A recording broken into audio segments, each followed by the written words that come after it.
Hey, folks, just a friendly reminder that all shows on the Madness Comic Network are produced by their individual hosts and in no way reflect the opinions of the network as a whole. The statements in the following broadcast are not necessarily the opinions of the Madness Comic Network, its staff, sponsors, or contributors. This show is rated TVMA, as are all of them and all those other letters. Viewer discretion is highly advised, and, just do what Doc says. Read that again. Peace, everybody.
Welcome to another episode of Geekmen and the Masters of the Thunder Nerds. I'm Dustin, and with me today as a guest host, I have Bruce Q. Wayne. How's it going?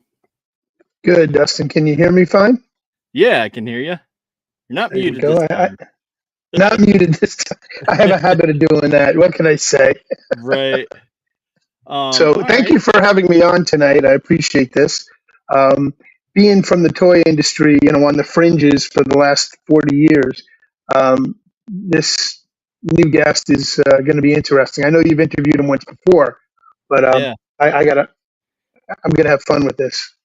So yeah, this is the first time we are streaming to Pilled, Rumble, YouTube, Twitch, a host of other platforms. So this is introducing a awesome guest and who we're interviewing. So we are going to introduce Brandon Braswell. How's it going? What up? How you doing, man? Hanging in there. Thank you guys for having me on. I'm stoked to talk about 9 to 5. Right. So I saw on your Instagram, you just dropped a little, sprinkled some teasers in there that you put all of the figures on Big Bad Toy Store, right?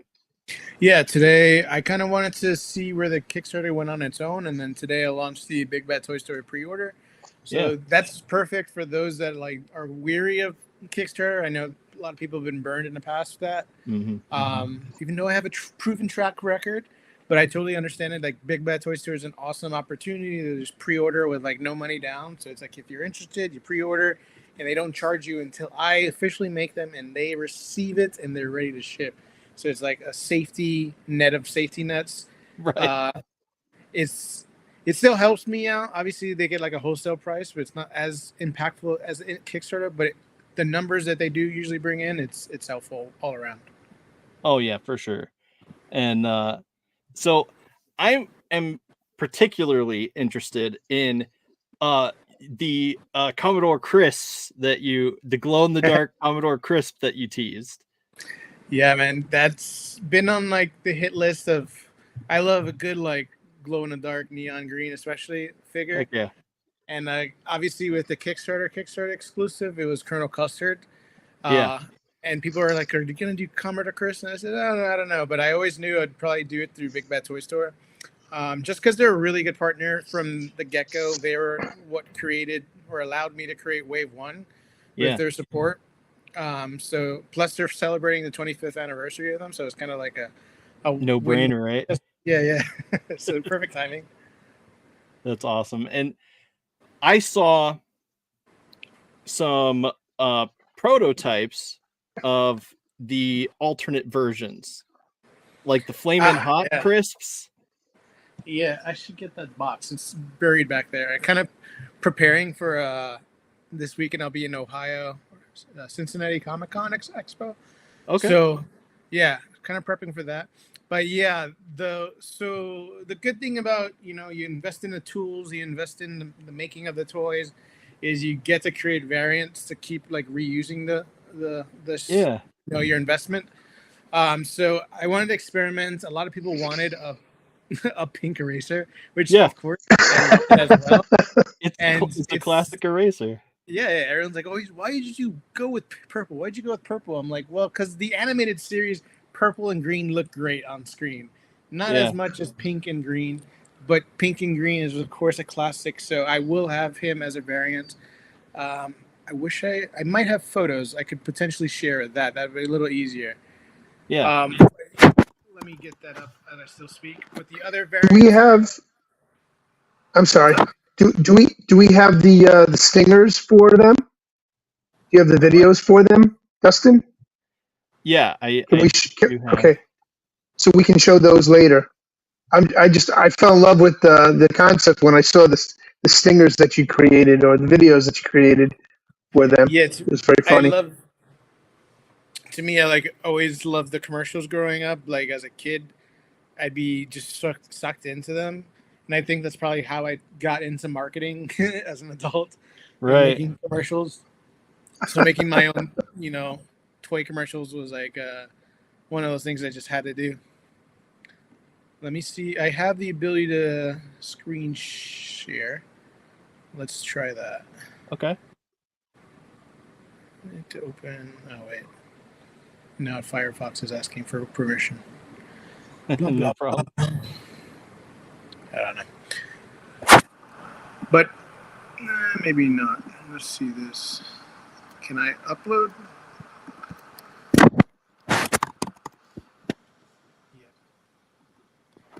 But yeah, the other variants, basically how to do the pink eraser.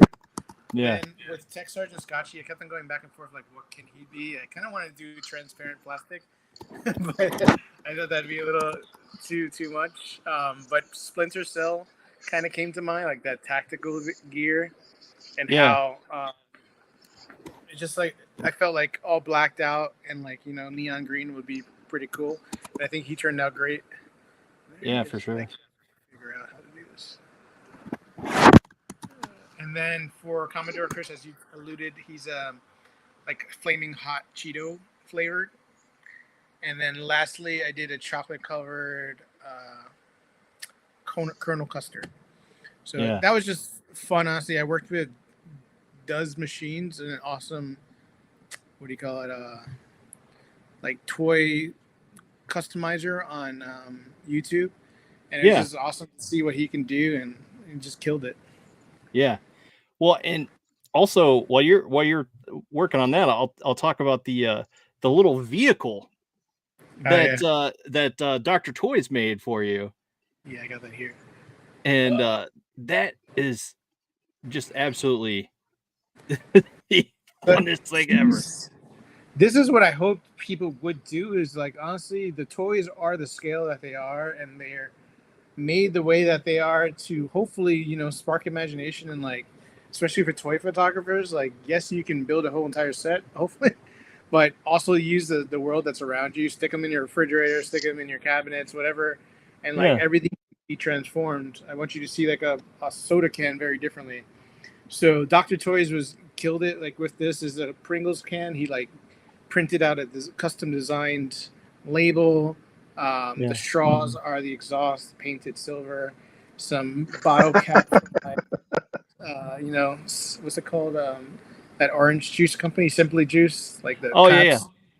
And then of course the axles are pencils, chapstick, headlights. It's awesome. Like I love this little 95 price tag. I gotta say, Brandon. I'm sorry. Go ahead. No. That to me that's all it was all about. Is like I want you to get creative with these toys. I love the fact that you have the accessory packs that you can actually build up a tank using your own office supplies and attaching them with your accessories. When I saw that on the website, I was like, damn, that's a lot of fun. I mean, people are going to be at work playing with their toys when they should be doing work, but there is going to be some downtime. Right. No, And that's how it was at my job.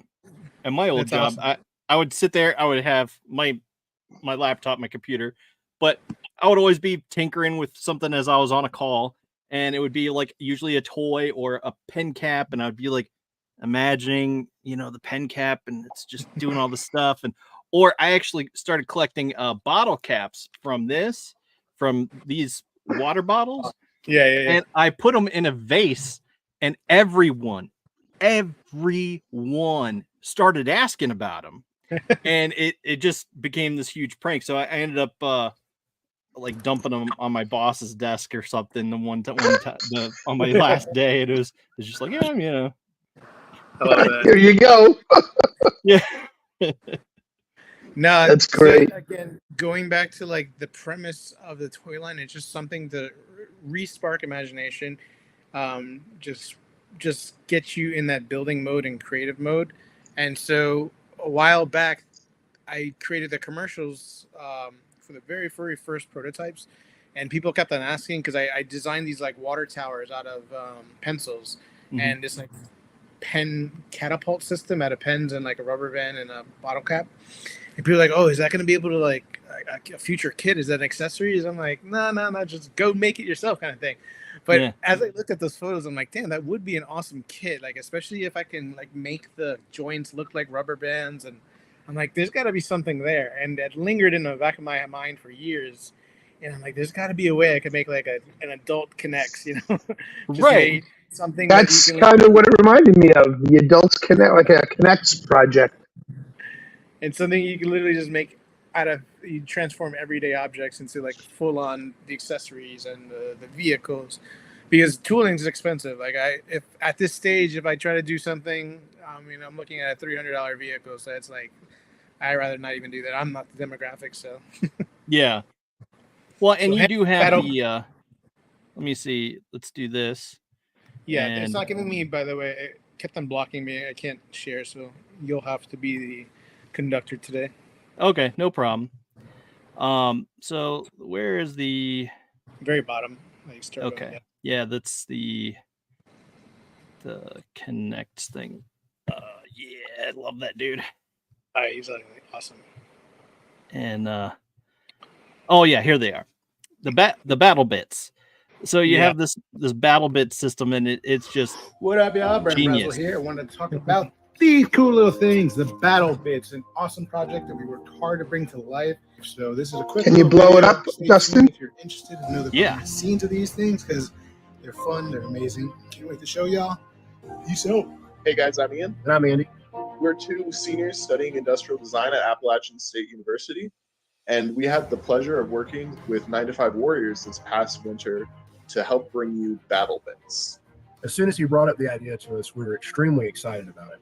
So the idea with battle bits is to provide you a system of parts that you'll then use office supplies such as pencils, rolls of tapes, post-it notes that you already have or would be cheap for you to go purchase to assemble these vehicles and play sets yourself. We prioritize stuff like pencils and tape rolls, the stuff that everyone has lying around and isn't super specialized. And we also avoid stuff that could hurt you, such as thumbtacks. So during our thumbnail ideations, we looked at rubber band textures connecting pencils, gum wads connecting pencils, paper clips, and plastic silverware being used to connect different pieces. During this process, we made various different stages of prototypes. This was not only done to ensure that the tolerances were right, but also so that we could really get a feel of what pieces were necessary, what pieces could be combined, and what pieces could be cut all together. So as our process continued along, we got to our final models. And here you can see the rubber band textured connector bits with cutout holes and cutout slots, allowing for not only pencils, but pens and Sharpies to be able to fit into these different sections. So you can build all sorts of structures and vehicles with any kind of part that you have. The rubber band ball connector provides 6 different slots at each side to help add a little bit of variety to your builds from just the rubber band, circle, and half circle. And the paper wad stand piece can either just work as a stand for all your builds, but you can also put a suction cup into the bottom of it and hang your builds off of the wall. So here we have the staple texture floor connector piece. It allows for pencils or Sharpies to be slotted together like this. And then you can build like solid floor structures in like a tower or in a car. And it's textured as a staple connector piece to fit into the realm of the 9-to-5 Warriors. And then also there's a clip holder that holds like the alligator style clip. It slips into the staples texture part. And this allows you to be able to hang banners or pieces of paper, not only to do banners, but also make floors with less material. Finally, we have the foot peg connector, which helps bring your 9-to-5 Warriors action figures into your builds more seamlessly, as well as the wheel piece that can not only connect a tape roll, but can also function as a helicopter blade using plastic silverware. This piece is textured like a spool of thread to really bring home the look that these are items that the 9-to-5 Warriors found around them. So as we continued along, we started printing out pieces as our prototypes. And we started building kits and models that we thought would be engaging for the people who were buying this. And so we came up with the catapult tank, which you can see Major Eraser here piloting, shooting his rubber band launcher. This model includes the clip connection, the gumball, and the paper and suction cup piece to create a super cool looking battle mobile. Here we have the Bandit Copter, which is my personal favorite vehicle, piloted by my favorite of the Break Room Bandits, number 2. So here we have the Watchtower and battlements. We tried to stay true to the reference images given to us by Brandon. So you can see here that the tower is built with a nice sturdy platform using a stable connection system, as well as the rubber bands, adding that textural element that stays true to form. Working on this project was super fun. During our build days, we basically got paid to play with toys all day. And even on other days, so much of our time was spent just learning the world of the 9-to-5 Warriors and the characters so that we could make sure this project was true to the brand and the story Brandon is telling. It's been such an incredible opportunity. I know myself, I'm a better designer after this, and I'm sure Ian is too. We'd like to thank Brandon. This is such an incredible opportunity, and we're excited to see these come to market and be produced, and we'll both have them.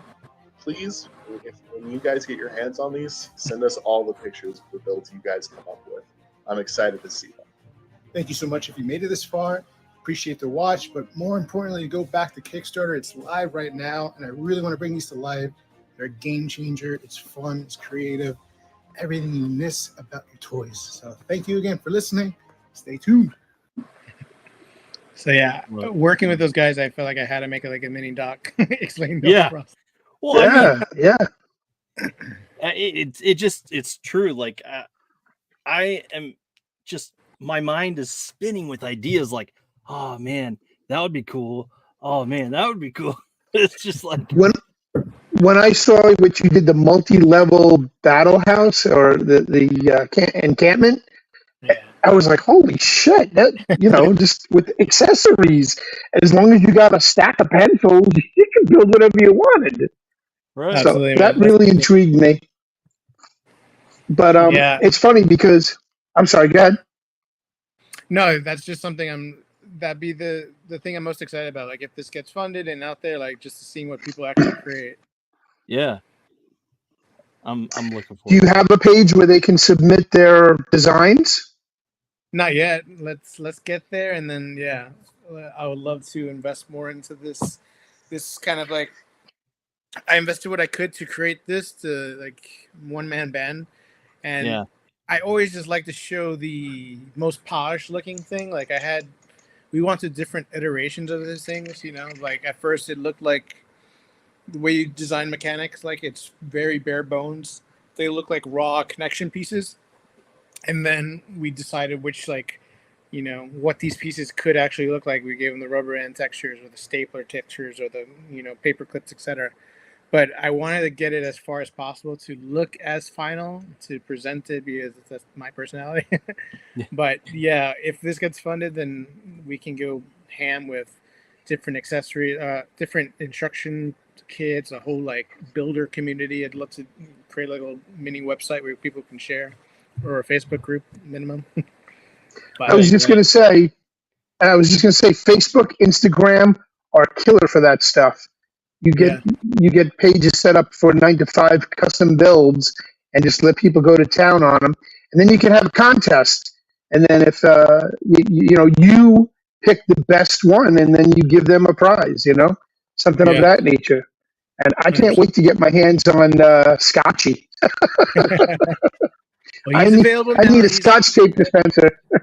Yeah, you said on Big Bad Toy Store. Well, even on the website on that's Wave 1. So thankfully he's produced. Where is he hiding? Somewhere. He's probably hanging. I literally have him hanging sometimes on things. But he was one of those characters that was just one of my favorite from Wave 1. Just a surprise character, kind of like I was just excited to build him, and once it was kind of weird. Like at first, I had planned on for the first get-go, I didn't think I can make anything work. I envisioned, an actual repelling mechanism, kind of like a Batman belt. Like, oh, what if he can hang? I was like, oh, I'll wait for Wave 2 when I got finances, I can really push it. And during designing him in the prototype stage, I think there was an actual piece of Scotch tape next to me, and it was also next to Major Eraser. I'm like, holy shit, they're the same size. Like, why don't I just make them out of put the mechanic in there, and it'll actually be a functioning tape dispenser. As silly as it is, it came kind of after the thought. I was like, it was a happy mistake that he was a proper scale. Yeah, nice. It's amazing for sure. I got to tell you, I see it's very reminiscent of Food Fighters, the Food Fighters lines back from the 80s, the late 80s. I actually started in the toy industry in 88, and they had just released them, and that was Mattel. And it was like a big thing to get into the Mattel and the Hasbro showrooms back in Toy Fair back in those days. That's when they were, 205th Avenue and 1107 toy building. Now those buildings have become condos and living environments for a bunch of illegal aliens, but whatever. But now they have Toy Fair at Javits Center. And I think this year or next year is going to be the last year they have it in New York City. So 2025. Yeah. I went. No, you should definitely. I went to 2023, helping another friend that had a toy booth, and that's kind of how I actually met these two engineers students. They were walking around and trying to get into the toy industry. We got to talking, and then voila, they're the ones that helped me bring Battle Bits to life.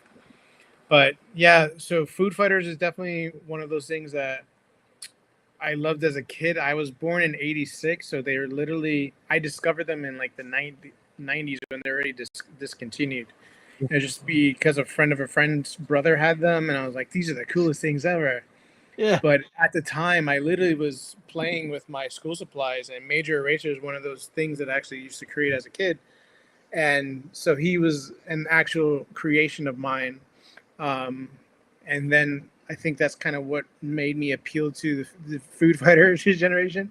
And later on, when I decided to make a toy, those two ideas came into mind instantly. And I was like, what if it's office supplies versus leftover food? And how can that battle each other, I love No, that was great. Even the chips, because the chips turns into 3 different figures, if I'm not mistaken. Yeah. He's the top seller right now, and worked with Scott Hensey, who worked on the original Ninja Turtles, Street Sharks, Toxic Avengers, Exo Squad, you name it. He's the sculptor behind the majority of my childhood. And so it was awesome to see him put his his magic into that figure. The task was hard. I didn't know how we were gonna do it, and I told him basically the premise is I have this one character. He splits into minions. Ideally, if we can have it snap together with magnets, maybe. I don't know if you need to take his arms off. But basically he needs to be 3 different characters. And I really didn't envision it because my mind just overly complicates things. But it's his expertise, I feel in the Happy Meal toy industry and all these other things that he's created. Yeah. It just nailed the execution to be so simple that it didn't need magnets. It didn't need anything to be removed. It's literally just snaps in a satisfying click. And pops out. Right. Really fun. For sure. Totally lost my train of thought. I was going to ask a question. Hang on. Let me retrace my steps. Oh, come on. But with Scott, all right. Bruce, where did you work and what did you do back in the day? Well, I've always been in the toy industry, always on the fringe. I did design work, R&D work, as a independent contractor for both Hasbro and Mattel back in the day, but that wasn't my main gig. I was a customizer. I customized figures. As a matter of fact, I'm working right now on a DJT getting shot in the, after he got shot in the ear. So this is actually an accountant figure from the Hasbro lineup, and I'm putting a jacket on him, and I'm gonna do, the ear getting shot and the blood dripping down his face, and that's what this is right here. But I started out customizing action figures as a hobby, and I got friendly with Alan Hassenfeld, who is the grandson of a Hasbro toy company. He's the grandson, and he's no longer an executive. He's on the board now. I don't know who runs the company anymore, but he was the guy in charge, and I made very good friends with his secretary, Sandy. I would always come to Toy Fair with a box of Entenmann cookies just for her, and I'd bring those in, and I'd have a box of my prototype, customized figures. I showed a couple of them on the show, on our show, on Dustin's show here, the Geekmen, and they fell in love with a lot of my stuff. So every year I'd bring new stuff. He'd invite me into the showroom, and at the end of the showroom, after we did the tour, he'd bring me into his office and say, "So what did you make this year?" And I'd show him what I had, and they ran with him. And instead of getting paid in actual dollars and cents, I would wind up getting literally caseloads of action figures drop shipped to my office. I had the entire set of 92 animated Batman toys. I literally still have caseloads of them that were sent to me as thank yous for the design prototypes. So they did a series called Ninja Night Force based on the prototypes I designed, and that I think was 97 or 98. But awesome. I've always written articles for the toy industry. I was with Toon.net, not Cartoon Network, but Toon.net was a almost like a I forgot the name of the it's just where you click on the website and it's just readable articles. Why am I drawing Reddit? Like Reddit. Yeah, it's like a Reddit. Yeah. Like a Reddit, but it was Toon.net. I don't even know if they're even still in existence. But the name of my article was It Figures, and I was doing reviews on action figures for them. So that's where I started, and then I got in with I don't know if you're familiar with Wizard Press. Back in the day, the magazine. Back in the day, right? So they released Toy Fair magazine, FARE, and one of my first paid articles was in Toy Fair. I interviewed Jesse Falcon at Marvel Toys, and Jesse was just like me. He was a customizer, and he got picked up by Marvel Toys, and then now he works for Disney. He's one of the top executive toy designers for Disney Marvel Toys. It's sick. I love that, how it all works out like that. An odd job just kept on expanding.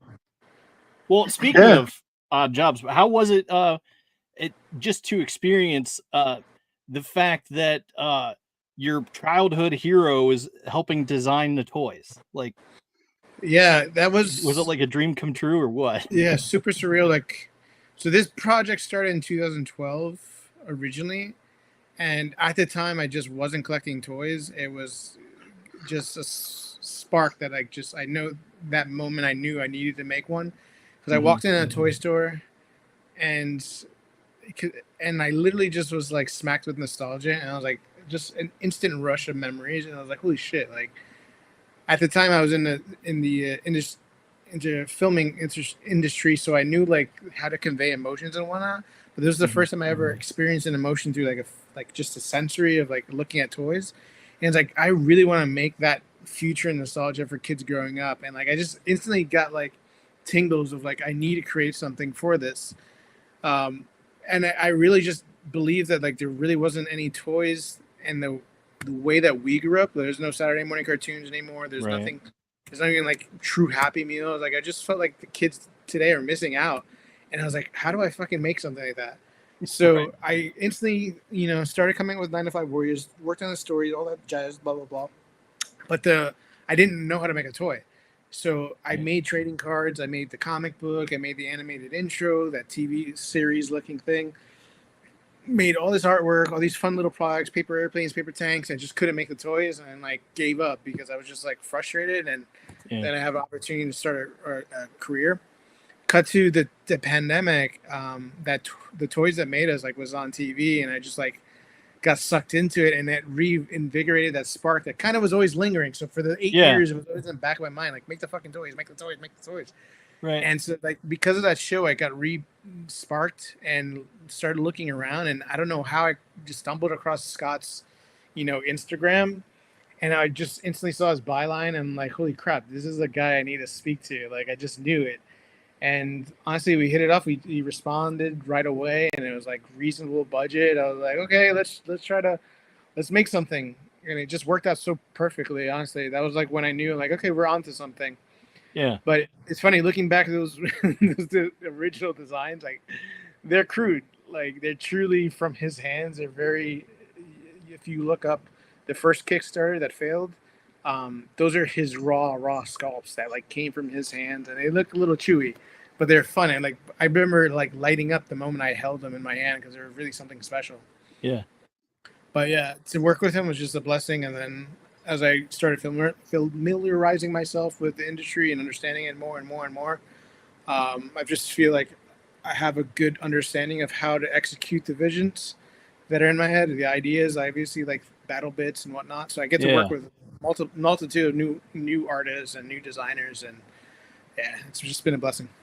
I love that, and it's truly remarkable to see, basically your dream coming true. Like, and it's weird how you sometimes just get that weird bit of like, oh, I need to do this.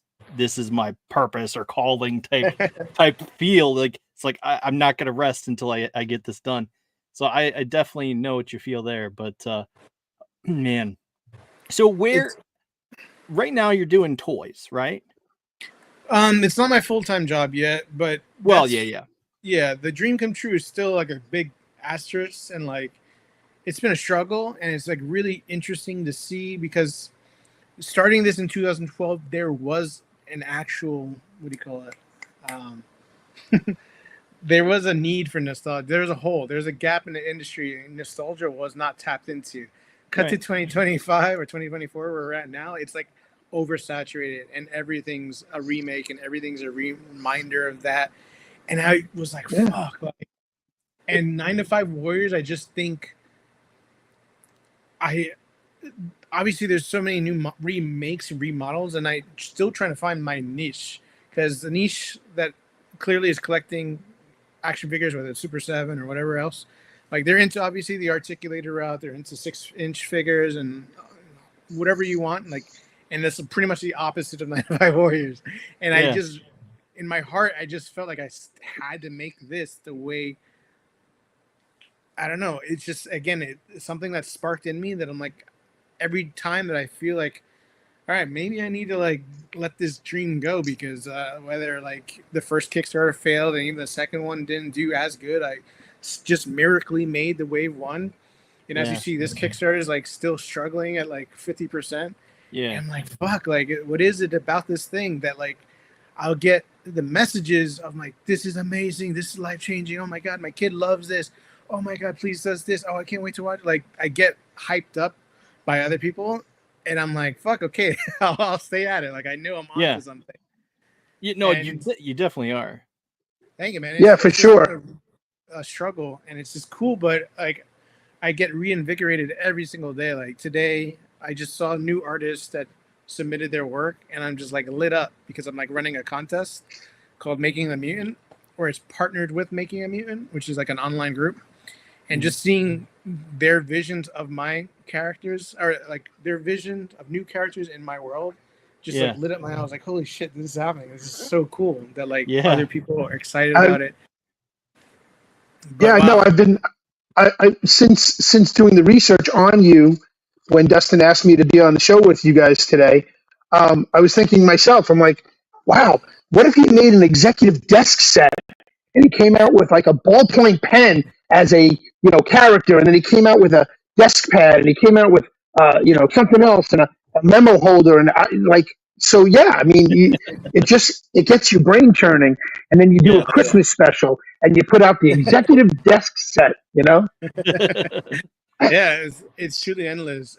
And what's cool is I've gotten a lot of traction so I pitched the series a few times, and honestly, just pitched it again like the second time around to an awesome group. And it's like old school people from like the true Nickelodeon days, and it's like awesome. Like they're stoked about it. And that's what this was always about. It was like, I really want to create the cartoon series for the kids growing up today. Like the toys are a reflection of it. And it's kind of like the chicken before the egg. I'm producing the toys before the TV show.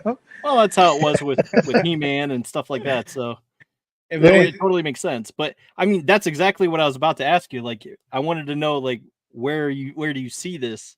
Do you see this becoming a TV or comic, or I mean, are you hope for both, or? Yeah, the story was where I started it all, because again, I didn't know how to make a toy, but going back to that story, like I really paid attention to like, okay, why am I feeling this way about these toys? Like, why did I get hit with that nostalgia? Like, what makes them so different? And that kind of just, as a deduction of just realizing it was because of their story. We grew up with rich stories and deep characters, and the beauty of that was like after the episode ended, there wasn't Netflix to throw something else in your face and keep you watching TV forever. Like, you literally, okay, and now I'm going to go play with the toy. And you took the adventures off screens and into your own hands. And that's what, like, sparked imagination, sparked the creativity, and that's what, like, literally cemented our relationship with these strong IPs. So back then, I literally just started writing all the character bios, the synopsis, the episodes, and, like, breakdowns. I did the script for the comic and a couple other, like I did 2 different comics issues, but I only produced 1. And I just hammered in on story. Like I just know this world inside and out. There's like main characters, Alan McMillan, who's like a creative office worker. He's the one that created it all.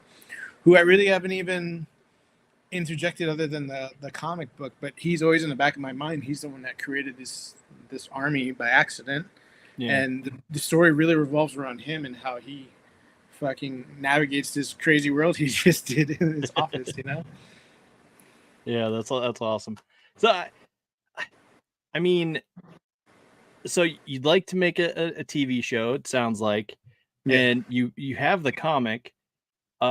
So to switch gears just a tiny bit, tell us this story, because you posted something on Instagram, I believe, and you asked like, what do you want to see inside your big blue guy? I'm blanking on his name right now. Corporal Can. Huh? Corporal Can, the can of peanuts? Yeah. So you had asked like ninjas or peanuts, or so what? How did you settle on what comes out of him? Very reminiscent of the characters themselves are like, so he carries peanut spies, and the way I wanted to treat those peanuts were like kind of like as little kids that like dress up like for Halloween, but for every mission they just like, oh, we're gonna do this, and they like dress up as like cowboys or ninjas, or like right now they come in the standard like 9-to-5 attire, because that's the mission, and like they're just a generic office worker looking thing that they could stand in. But that's the play on it, is that I really just wanted the nuts to just be their own characters, and ideally, I'll do expansion packs. So like I have one that looks like a scuba suit, a cowboy.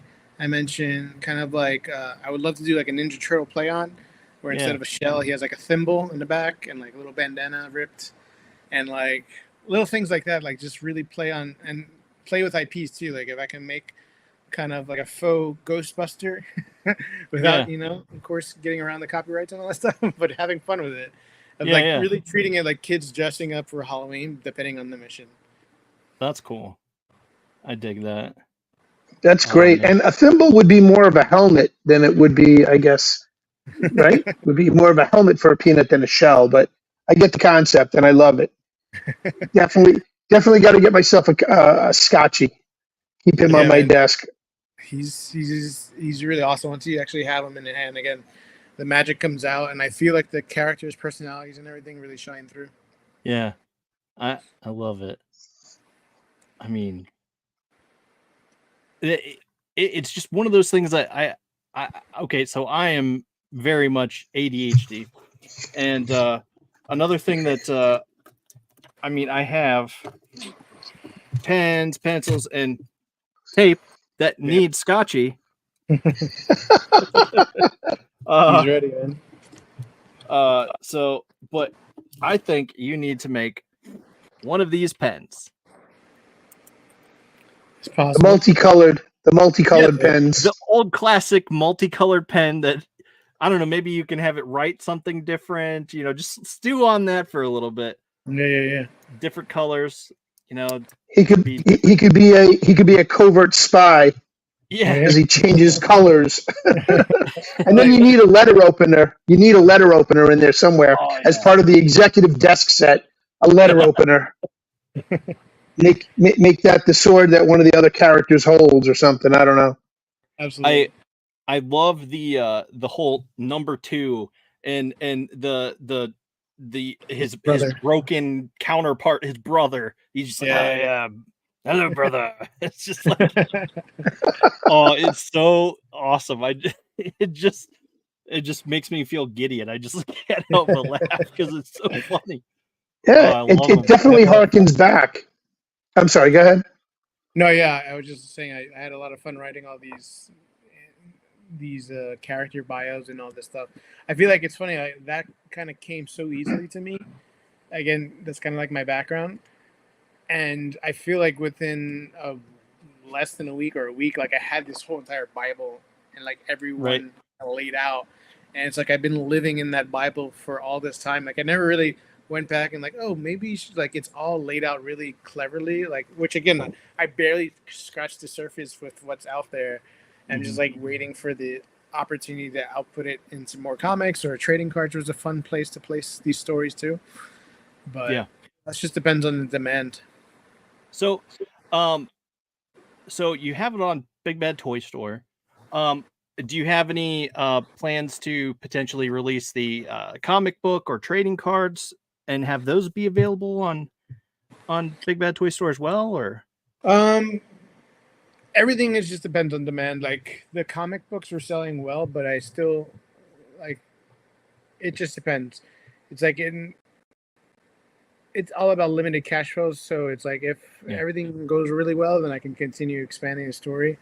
Right now I've just been focusing on the toys, but the comic books and everything else has always been in the back of my mind, and until there's people like, let's get issue 2. Like I'm still selling issue 1, and it's getting into people's hands. So that's just been the primary focus. So I released like a variant cover for issue 1, which was cool, just to get it again like into more new hands and reprint a new issue, and hopefully it's more eye catching. But that is on Big Bad Toys for the comic book, I believe. Yeah, I didn't check. I was thinking. I knew it was on your website, so the trading cards are awesome, and that's something I'm just looking for another vendor that does original wax packs. Like they're legit wax packs, like the only manufacturer in America. And I'm like dying to get back into that. I just haven't been able to find a new manufacturer. So I unfortunately don't have them, but are the cards in the wax packs, do they have like character bios on the back, or is it like a Marvel trading card? Or no, it's a little bit of both. Well, it's a little bit of a bio, like depending on the card. If you get a single character card, then you get the bio. But if you get it's a scene, it reads like a episode synopsis, you know. So right here, next thing. So I'll show you some. But basically, boom. So like the front of the card will have an artwork, close call, Yeah. So it's really, this has like a little protective. Yeah. But close call, and it's the conference chopper being almost hit by a missile with Scotchy popping out. And then on the back is a little wow. bio. So it literally reads, after the water cooler commando ground convoy is hit by a bandit ambush, Major Racer and Tech Sergeant Scotchy take to the ceiling to rid the trenches of leftover scum. Meanwhile, an incoming missile from the toaster nearly ends the commando's lifeline or life supply. So nice. It's like little puns and fun little stuff. It's cute. Yeah. There's endless. Have you reached out to Diamond Distribution yet? No, I need to. Yeah, it's one of those things like one man band. I don't know where to focus my energy, but I figured if I can get enough traction with the toys, then the other stuff can hopefully fall in line. But yeah, it's one of those things I don't even know if I have the means of the right artists and stuff. Like it's still pretty expensive to do a comic book. So until I see the returns the same way as a toy, it's a little harder to make the investment. But yeah, I know I sent it recently to Dark Horse Comics just to see if they pick it up, but I haven't heard back, so we'll see. Yeah, it's always a hope. Well, and I know we have on our network several multiple independent comic book artists. So I don't know, maybe we can see about getting them to pick it up or something. I was just going to suggest introducing him to Pops, because Pops will put him together with somebody. I mean, I'm just trying to figure out, even somebody like Archie Comics might be right up your alley. Yeah, Archie Comics might pick something up like that. I'll be honest, the Comic Book Avenue is something I just haven't even tapped into, which might be a better avenue, because I don't know. I've never been like, it's funny. I wrote a comic and all that stuff. I collect a handful here and there, but as a kid, I just never was into comics. I was into the trading cards, and I was into like random books and things like that. But comic books were like, I think, just like missed the window of my childhood. Like I was born in '86. I know a lot of stuff came out there, but I just feel like I wasn't exposed to anything on my friends or family side, Yeah, I get it. I mean, I had very few comics growing up. It wasn't until I got older that I started collecting more. And so I totally get you there. But yeah, I was definitely a big trading card guy. Trading cards, Magic the Gathering. I mean, I'm still into that. But I have binders of the original like X-Men Marvel cards. Like those, that was my jam for sure. That's why I had to ask about the cards. Nah, I'm dying. Like honestly, the trading cards I'm so excited about, because they are a fun way to tell a story. Yeah, the back is like a little just cool and quick, and you have cool little artwork of a scene. Yeah, I definitely think that's awesome. But yeah, so I don't know.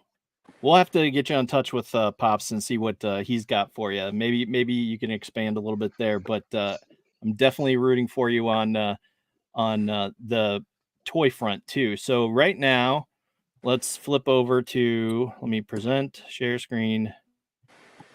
It's this, share, and let me do this. There we go. All right, so right now you're currently at like 50%, a little over maybe. It's 50, yeah. Yeah, and so yeah, you can get the 9-to-5 warrior story.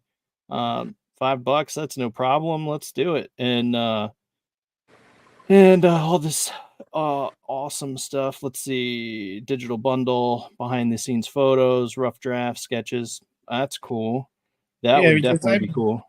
Basically been at this since 2012. I just have so much working with different artists, from the initial sketch of what I like, the PDF of like, here's my vision, and it's super rough and funny, but you could see that like I didn't have artist skills. I just could like put shit together and made it like a mood board with descriptions and everything.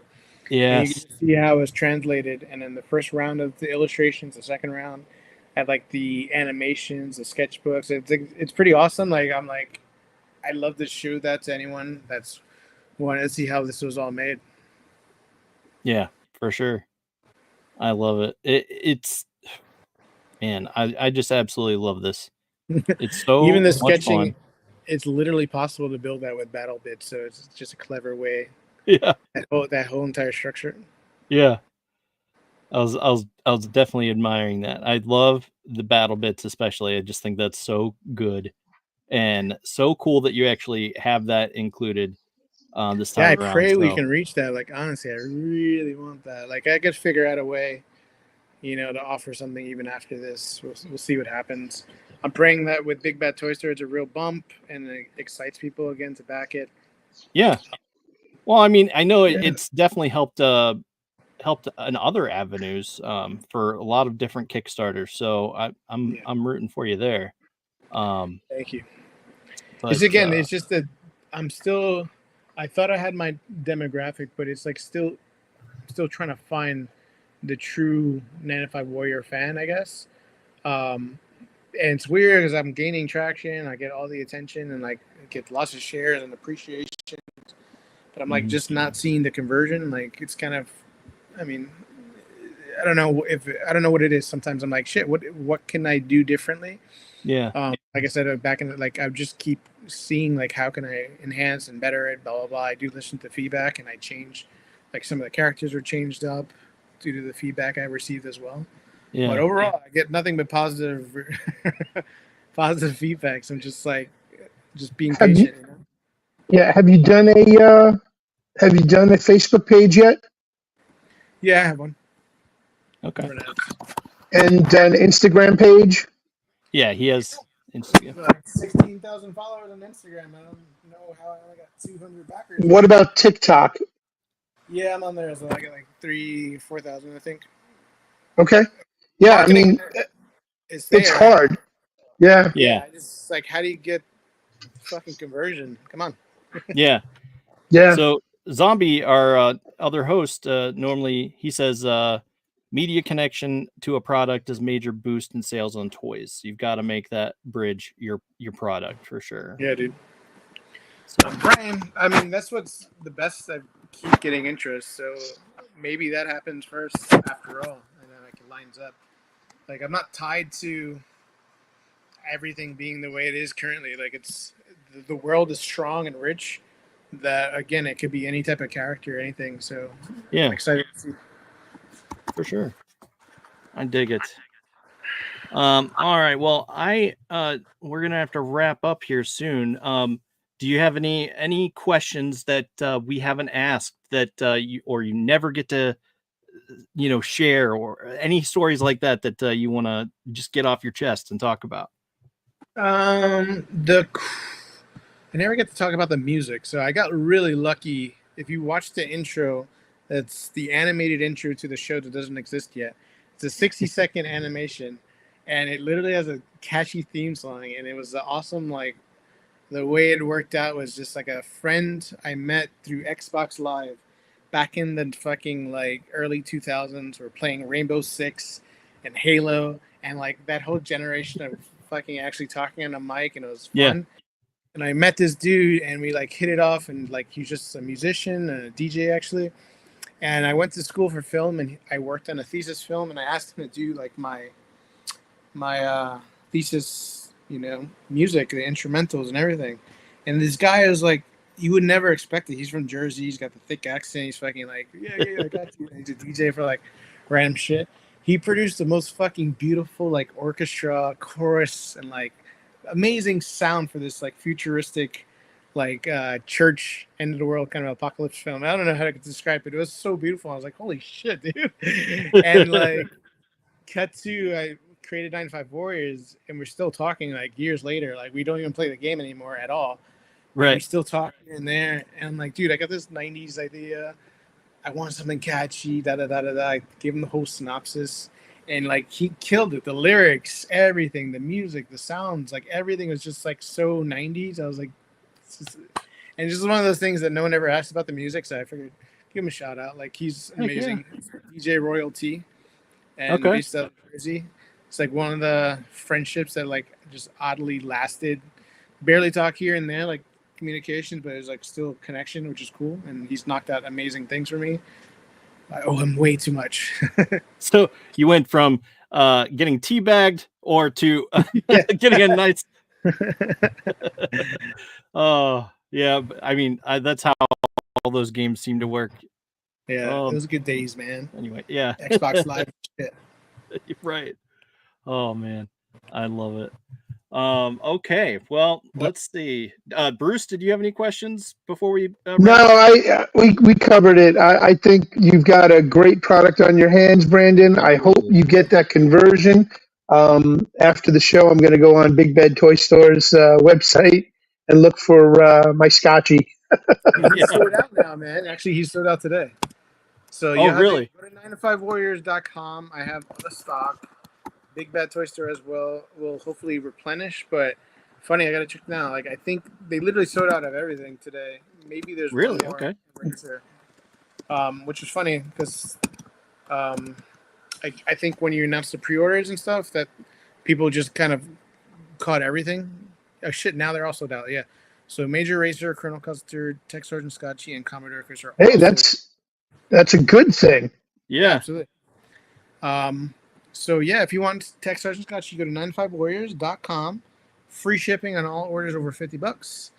And then voila, you get it out to you. But nice. 9to5 Warriors. Everyone back the Kickstarter. The Kickstarter is where we need to fund. If again you're against Kickstarters, then okay, pre-order the Big Bad Toy Store. You literally will not be charged until April or something of next year when they do ship, depending on timelines. Yeah. But you're able to support an indie brand, keep making new original stuff and like fun stuff. So help a brother out. Go to Kickstarter.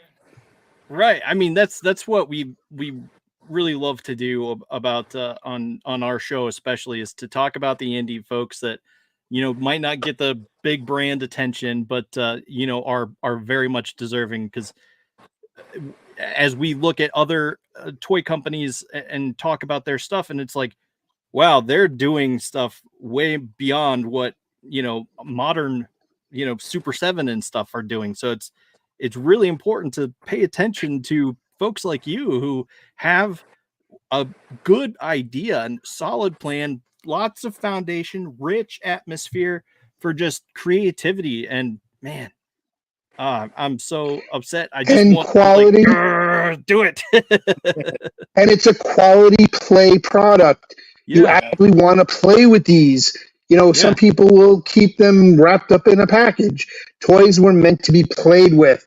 And these toys especially, you're going to find if you get your right niche. I was thinking maybe find a toy company executive and send him a set and say, hey, this is my new product. Here's your new desk set. Help me out. Yeah, man, you got the connections. Hit them up. Let them know. Right. I'm down to send anything. Yeah. I think, like I said, I believe in this so strongly. It's kept me in the game for how long? I just so believe in the characters, the funness of it all. The TV show is inevitable. I knew it. Yeah, and dude. Yeah, if I can make battle bits, I think that just expands the options of play. Let me get Staples to sponsor me. I'm good. Right. It needs to happen, because I'm telling you, I'm right there with you, and I'm wanting this to happen so much. Well, you're on your website. Commodore Crisps is already sold out. Yeah, he's only available now in like the bundles. I had separated like a little more stock towards like the all-in-one collector's bundle, which includes like the lunchbox thermos, which is awesome, like comic book. Dude. Like you basically the whole introduction to 9to5 Warriors, and so he's sold out. I'm gonna have to try to I have fulfillment in New Jersey. I have separated stock from the get-go. Some stock was here in Miami for me to take to trade shows and stuff. Yeah, I'm gonna have to probably send some over to fulfillment again, because I keep getting Commodore Chris is fucking constantly selling like hotcakes. Yeah. Chris. I love it. And you have a collector's bundle on the website, and the collector's bundle at $130, you get the thermos, the lunch pail, the comic book, 1, 2, 3, 4 figures. Yeah. that's just a nice setup right there in and of itself. That's a nice starter kit right there. It's been selling good, man. Like, I'm happy about that. Yeah, for sure. But moral of the story, go back the Kickstarter. If you want to use as bad as we do, go back to Kickstarter. Let's make it happen. I want those battle bits. People, come on. I really appreciate you setting aside time for us tonight. I can't thank you enough. And boy, I tell you, I want them battle bits, and I want those trading cards, because I'm a big trading card guy. I gotta get those out there again. I gotta find a way. Yeah. All right. Well, until next time, I will say, Thunder Nerds Ho. Brandon, thank you.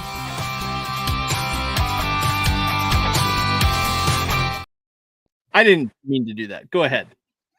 No, it's all right. I just said thank you very much, Brandon, and God bless. So we'll see you hopefully soon with the full Kickstarter campaign funded. Thank you. Absolutely. Thank you for the opportunity. I love chatting with you guys. Like every ounce helps, like truly. So yeah, very cool. All right. Well, we got another show to get ready for, so roll the outro, Dustin. Yeah. We'll see you.